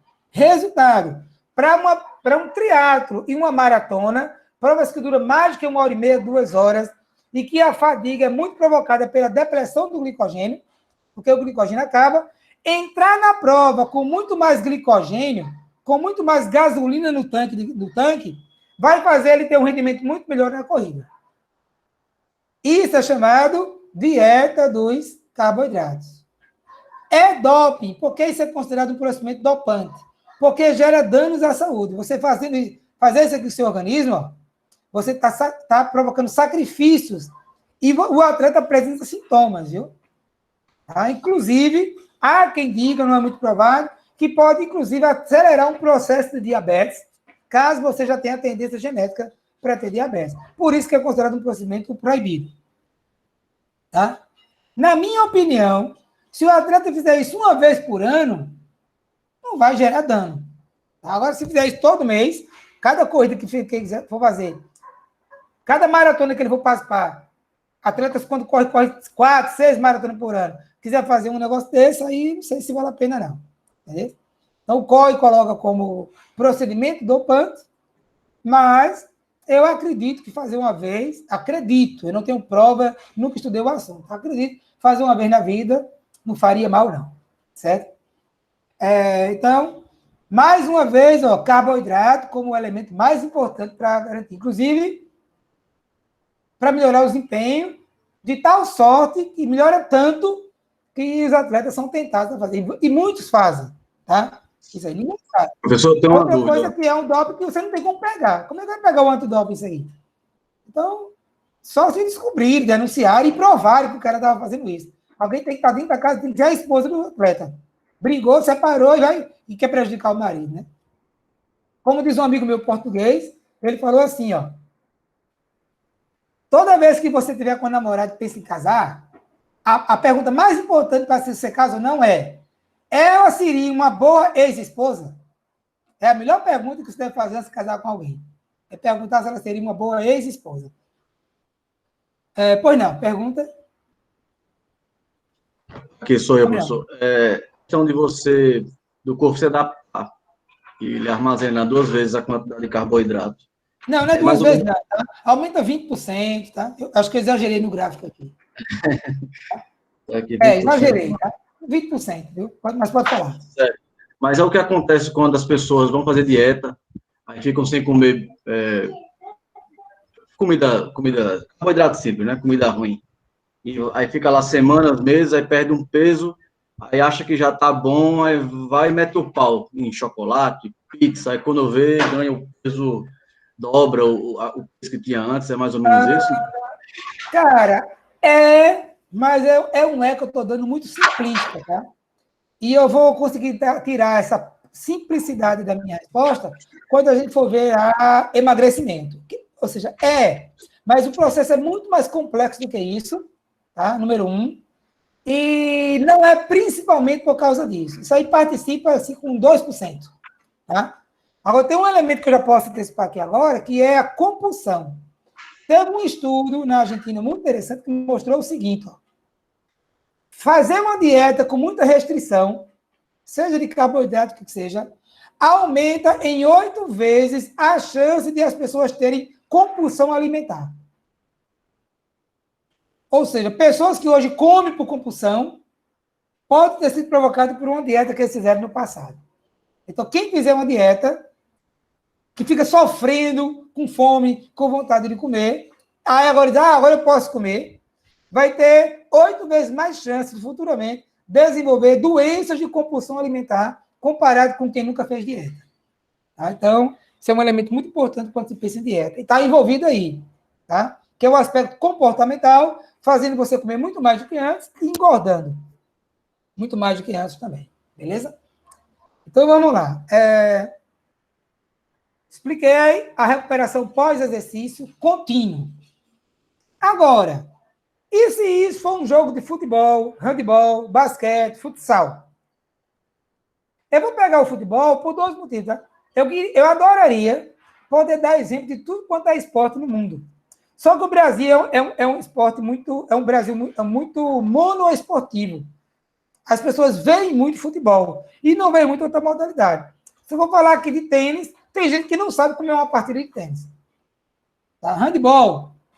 O jogo de handball são 2 tempos de 30 minutos, mas tem gente que não sabe. Futebol todo mundo sabe, são 2 tempos de 45 minutos, se joga 90 minutos. Tá? Então, pegou um exemplo do futebol. O futebol dura 1h30. O que vai acontecer no futebol? No futebol vai acontecer isso aqui, ó. Isso aqui, ó, que eu tinha apagado aqui, mas está aqui, sobrei aqui. Futebol é isso, ó. Você dá tiros a 90, 95, 100% da sua velocidade máxima. Gasta muito fosfocreatina, mas entra um pouquinho de glicogênio. O que vai acontecer com o futebol? Futebol vai gastar o glicogênio todinho? Pelo que eu falei antes, não, né? Porque se você está gastando... Ó, põe o mouse aqui, ó. Está fazendo 90 a 100%. Deixa eu ficar aqui, tirar isso aqui. Se no futebol eu faço muitos picos, 90 a 100%, tá? Eu não vou gastar. Aliás, deixa eu botar aqui antes o que é um jogo de futebol, tá? Jogo de futebol, normalmente você percorre 10 quilômetros. Em média, tá? 10 quilômetros por jogo. Dos 10 quilômetros, mais ou menos 7 quilômetros é andando. Gasta o quê? Não gasta nada, né? Só gordura, né? 2 quilômetros, 2,2 quilômetros, mais ou menos, é trotando, ou seja, só gordura. Não tem acidose, não tem nada, né? E mais ou menos 0,8 quilômetros, ou seja, 800 metros, é alta velocidade. Só que essa alta velocidade não é uma corrida de 800 metros. É que o atleta, ele vai fazer, vou botar aqui, ó. O atleta vai fazer 20, 30, 40 tiros. 20, 30, 40 tiros de 5, 10, 15, no máximo 20 metros. Aí, somando todos esses tiros, tá, vai dar coisa de 800 metros. Qual é a questão desses tiros? Esses tiros são a 100%. Aqui, ó. 100%, você não gasta 30 miligramas, você gasta 50 miligramas de carboidrato, tá? Embora tenha uma boa participação também aí da fosfocreatina. Só que quando você somar 800 metros que você correu, tá? E cada pedacinho de tiro desse foi 50 miligramas, vai acabar o glicogênio. Então, o futebol, você gasta muito glicogênio. Só que a diferença é que não é com exercício contínuo, é com exercício intermitente. O que é um exercício intermitente? É aquele dá um pique, para, dá um pique, para. Então, musculação, faz um exercício, descansa, faz outro exercício, descansa. São chamados exercícios intermitentes. Tá? Alta intensidade, diminui. Alta intensidade, diminui. Então, futebol é um exercício, futebol, handebol, basquete, são exercícios intermitentes. Como o futebol dura mais do que 1 hora, dura 90 minutos, e não tem substituição, só 3, né? 5 por enquanto. Então, os jogadores que não foram substituídos, eles vão ter uma importante depressão do estoque de glicogênio. Então, glicogênio é problema para quem joga uma partida de futebol. Aí o que vai acontecer? Está aqui, ó. Depletou o glicogênio num jogo de futebol. Só que aí, veja que a recuperação é muito diferente, ó. Tá? Primeiro, a recuperação desse exercício de corrida só vai durar 24 horas. Estou vendo aqui, ó. Acompanhando pela linha. 24 horas. Segundo, a dieta nem precisa ser rica em carboidrato. Basta uma dieta normal. Dieta mista é carboidrato, proteína, gordura e normal. Tá? Note que esse exemplo aqui foi uma pedalada, tá? O cara dava... É um treinamento intervalado na bicicleta. Pode ser na corrida e pode ser um jogo de futebol. É um exercício intermitente. Tá? Então, a pergunta é, eu fiz um trabalho de corrida que é o futebol. Então, foi um monte de tiro. Fui para a pista de atletismo e eu fiz lá 30 tiros de 400 metros, querendo ser... Aí você querendo ser Milzatopec, mas Milzatopec é coisa da aula de treinamento esportivo. Tá? Você não sabe o que é isso. Até deve conhecer, né? Mas a gente não comentou recentemente. Então, você deu lá 30 tiros de 400 metros, intermitente, baixou o glicogênio. Por que você correu? Corrida, futebol é corrida, e a recuperação é 24 horas, enquanto que aqui a recuperação vai demorar 48 horas e é muito dependente do carboidrato. E aqui não, 24 horas, mesmo que a dieta não seja rica em carboidrato. A dieta nem precisa ser rica em carboidrato. Por quê? O que é que explica essa recuperação tão mais rápida do glicogênio? Quando o exercício é intermitente. Alta intensidade diminui, alta intensidade diminui. Manuel vai marcar meio ponto para quem responder essa pergunta. Eu já disse, mas foi uma coisa muito assim, escondidinha. Lá nos slides anteriores. Tanto que eu vou voltar para os slides anteriores. Vou voltar para ver se alguém, se voltando, consegue matar a charada. É uma corrida, só porque uma foi intervalada e a outra foi contínua. Porque na corrida intervalada, com muita demanda anaeróbia, a recuperação de glicogênio é tão mais simples. A resposta está aqui, ó. A resposta está na glicólise, no piruvato, no lactato e no ciclo de Cori. Dá uns segundinhos aí, uns 10 segundinhos para pensar. Adoraria se você responder essa pergunta. Agora precisa ter sido esperto. Lá atrás. Resposta é a seguinte. Vamos lá. Aqui, ó. Quando você corre a 70% do VO2 máximo, esse exercício está sendo aeróbio ou anaeróbio? Aeróbio, até porque você vai passar 1h30 correndo, né? E ninguém consegue fazer mais que 2 minutos de exercício anaeróbio sem entrar em fadiga, tá? Máximo 8, tá? Exercício predominantemente anaeróbio. Então, o que vai acontecer é que, como o exercício de uma corrida a 70% é anaeróbio, a grande maioria do piruvato vai virar acetilcoenzima A. Já se você estiver fazendo um jogo de futebol, ou dando tiros de 400 metros na pista, em alta intensidade, anaeróbio, durante aqueles piques, seja os pequenos piques do jogo de futebol, ou os 30 tiros de 400 metros lá na pista, durante o exercício, o metabolismo estava predominantemente anaeróbio. A glicólise estava muito ativada. Tá? Isso quer dizer que estava gerando acidose e o piruvato estava pegando 2 hidrogênios e transformando em lactato para tentar diminuir a acidose. Ou seja, piruvato estava deixando de ser acetilcoenzima A e estava virando lactato. E qual a resposta está a partir de agora? Para responder a pergunta, eu faço outra pergunta. Qual é o destino do lactato quando ele é produzido no músculo? Aí eu mostrei para vocês aqui, foi muito breve quando eu mostrei isso aqui, viu? O lactato, o piruvato produzido vira lactato, né? Tá aqui, ó. O lactato sai do músculo, vai para o fígado e dentro do fígado ele sofre uma espécie de glicólise ao contrário. Ou seja, se a glicose que vai sofrer 10 reações e vai virar piruvato que vira lactato, o lactato vai sofrer a mesma reação, ó, vira piruvato que vira glicose, gastando ATP. Gastando 4 ATP. Então, no fígado acontece uma glicólise ao contrário. Resultado, depois de um treinamento intermitente, anaeróbio intermitente, e que você gastou muito glicogênio, quer dizer que se gastou muito glicogênio, produziu muito lactato. Isso quer dizer, então, que seu fígado vai estar lotado de lactato depois do treino. Muito lactato. Resultado, nem precisa comer. Mesmo sem comer, o fígado vai estar fabricando um monte de glicose, no processo chamado de neoglicogênese. Você lembrou, a aluna perguntou a diferença de glicose, glicólise, glicogenólise, glicogênese e neoglicogênese. Então, aqui é uma nova formação de glicose. Era glicose, virou lactato, vai virar glicose de novo. Então, isso aqui é uma neoglicogênese.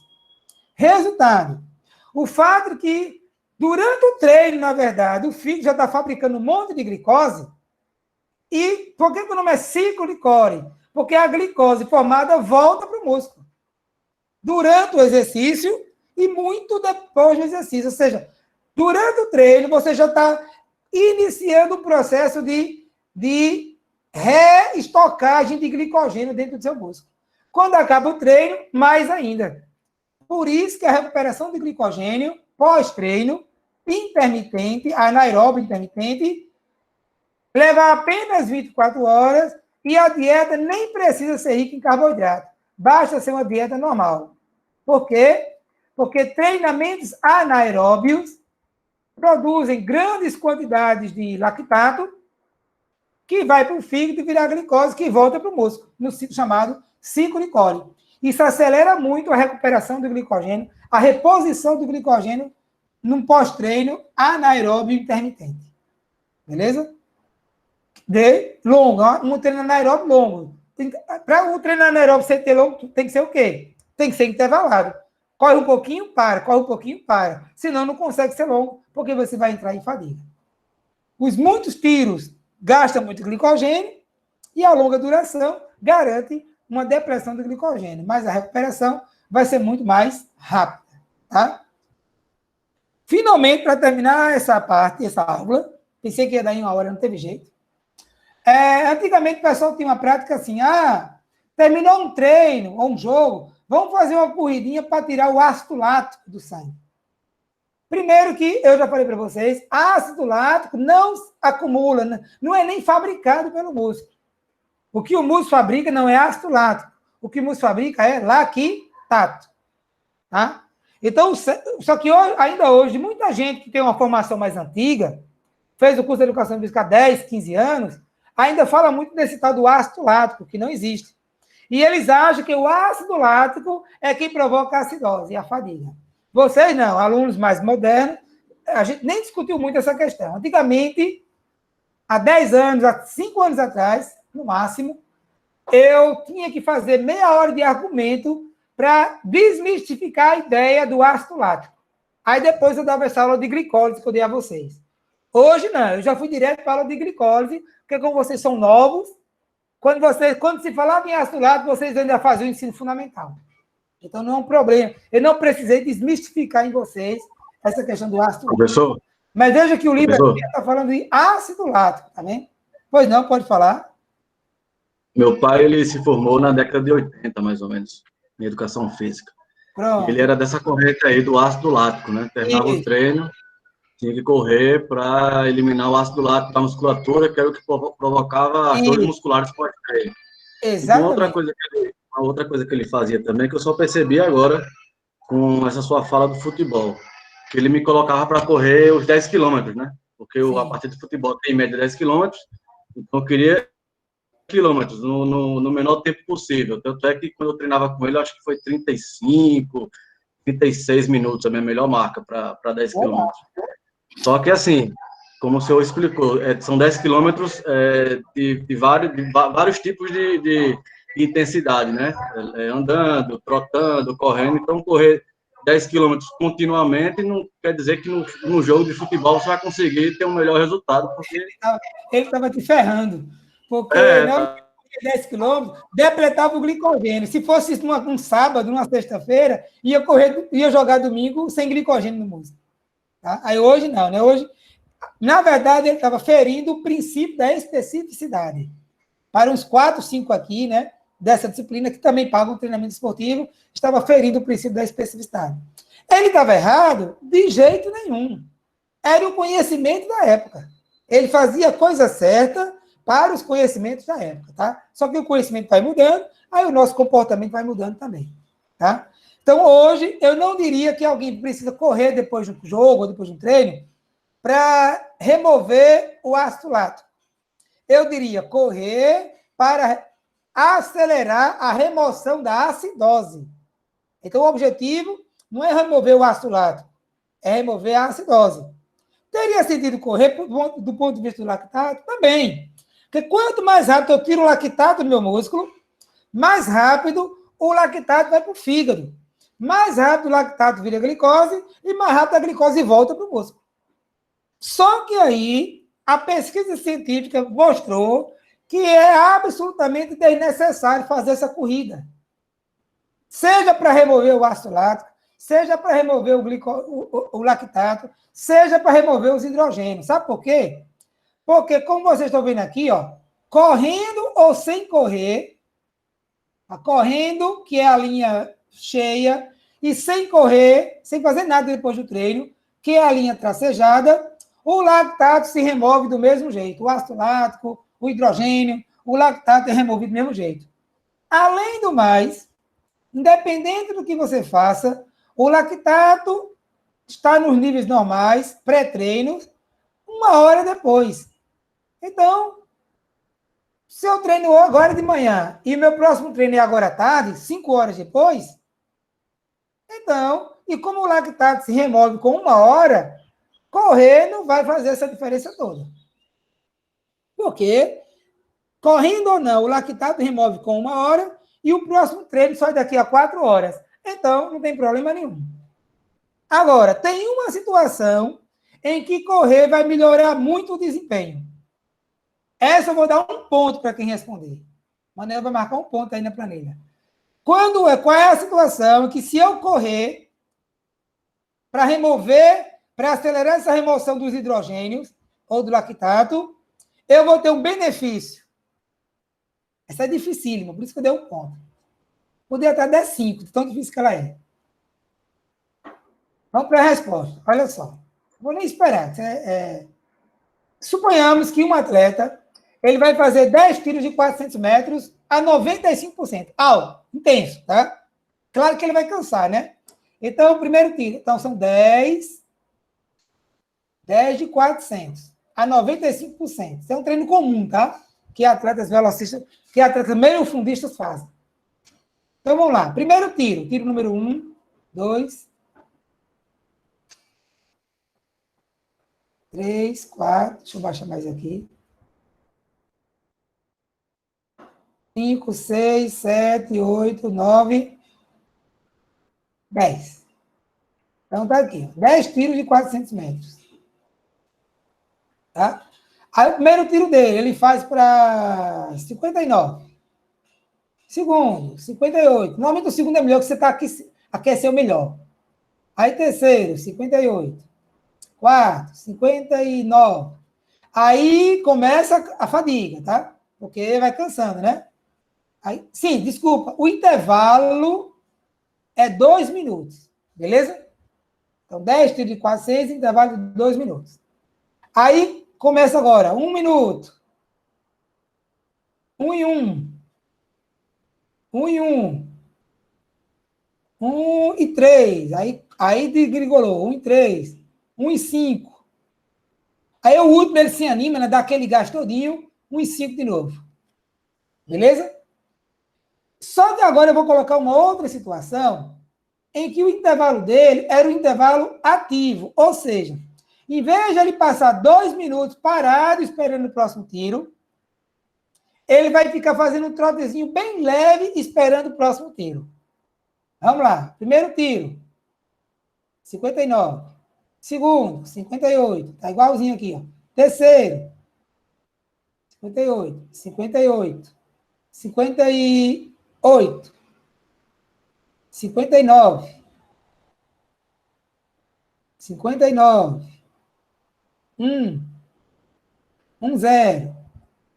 0. 1 em 1. Último. Pergunta. Como pode o cara correr mais e cansar menos? Aqui ele caiu, ó. A partir do quinto ele já caiu até a partir do quarto. Ó. E aqui não, ele conseguiu manter, ó, abaixo de 1 até o quinto tiro. Ó. Ele só chegou a 1 em 1. E aqui com 1 no 10º tiro, aqui no 6º tiro, ele já estava fazendo em 1. Pergunta, como pode? Muito simples. Quando você dá um tiro de 400 metros, você enche seu músculo de hidrogênio. 2 minutos, o hidrogênio vai saindo, vai saindo, vai saindo. Só que quando chega 2 minutos, saiu, mas não todo. Se você fez o intervalo ativo, você se manteve correndo durante o intervalo. Ao se manter correndo durante o intervalo, o fluxo sanguíneo passando pelo músculo, olha para a minha mão aqui, ó. O fluxo, aqui é o músculo, o fluxo sanguíneo passando pelo músculo foi maior. Se está passando mais sangue pelo músculo, porque eu estou fazendo uma corrida bem levezinha, eu estou conseguindo levar mais hidrogênio embora do músculo. Tá? Resultado, quando dá 2 minutos, tem menos hidrogênio no músculo do que se eu tivesse ficado os 2 minutos parado. Eu acelerei a remoção da acidose, do hidrogênio e do lactato muscular. Então, treinos anaeróbios de intervalos curtos, tá? Se o intervalo for feito correndo, você perde menos desempenho, porque o intervalo ativo acelera a recuperação de hidrogênio. No próximo tiro, eu tenho menos hidrogênio acumulado. Menos hidrogênio acumulado, mais desempenho. Menos fadiga. Então, é uma situação em que, se você correr mais, você cansa menos, tá? Todos os treinos anaeróbios, intervalados, o intervalo ativo diminui. Desculpa, o intervalo ativo retarda a fadiga, tá? Então, correr nesse tipo de exercício vale a pena demais. Mas fazer uma corridinha pós-treino para remover a acidose, não. Quer dizer, então, que se eu chegar num time de futebol, handebol, basquete, e eu vi os atletas correndo depois do treino, aquilo está errado, desnecessário? Não. Pode ser que o treinador está botando os caras para correr com outro objetivo, como, por exemplo, aumentar o gasto calórico do treino, porque aqueles atletas estão precisando emagrecer mais. Então, a corridinha pós-treino não está proibida, mas ela não é para remover hidrogênio, não é para remover lactato. É por outro motivo, vários outros motivos podem fazer você fazer sua própria corrida, pedir o tempo para correr, mas não é exatamente isso. Professor, um exemplo bem prático dessa situação que o senhor disse, quem assiste NBA e basquete vê muito bem, quando o jogador é substituído, na maioria das vezes ele não vai sempre no banco de reservas, ele vai ficando numa bicicleta pedalando do lado de fora da quadra. Ah, que legal, cara, eu nunca tinha visto isso, não. Aí depois, ele fica pedalando uma bicicleta ergométrica fora da quadra durante 2, 3 minutos e volta pro jogo, sem sentar. Ai, que massa! Eu juro que eu não tinha prestado atenção nisso. De vez em quando eu assisto jogo de basquete, eu não tinha percebido. Já é uma prática bem comum, é? Isso. Faz muito tempo já que tem uma bicicleta ergométrica no banco de cada clube. Adorei, muito legal mesmo. Gostei desse negócio. De saber que aplicaram esse conhecimento lá no basquete. Eu só conhecia isso sendo aplicado no atletismo. Eu não conhecia ser aplicado em esporte de quadra. Vou até agora começar a conversar. E pior, cara, eu nunca tinha pensado nisso. Que burrice minha. 15 anos de fisiologista. E já trabalho com tanta gente que mexe com futsal, por exemplo. Já vou começar a bater papo com os treinadores que eu conheço no futsal, nessa perspectiva aí. Super interessante, muito legal, adorei. Aprendi muito com essa sua fala aí. Bom, gente, por hoje é isso, tá? Então, a gente fechou o assunto de nutrição bioenergética. Daiana está pedindo para eu colocar